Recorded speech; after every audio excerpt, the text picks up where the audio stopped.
MIS পোর্টালে উপজেলা শিক্ষা অফিসারগণ নিজেদের ইউজার আইডি এবং পাসওয়ার্ড ব্যবহার করে লগ ইন করবেন। লগ ইন করা হয়ে গেলে ড্যাশবোর্ডের নিচের দিকে ইউজার ম্যানেজমেন্ট অপশনে ক্লিক করতে হবে। এরপর ইউজার তালিকা ধরন অনুযায়ী এই অপশনটিতে ক্লিক করতে হবে। এই অপশনটিতে ক্লিক করলে এর ডান পাশে একটি নতুন পেজ ওপেন হবে।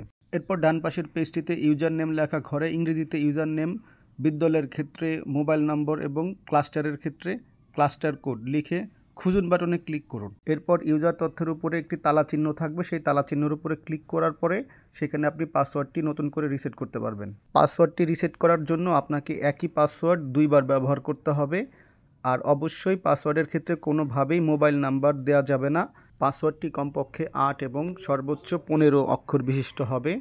অবশ্যই স্মল লেটার এবং ক্যাপিটাল লেটার সেখানে থাকতে হবে।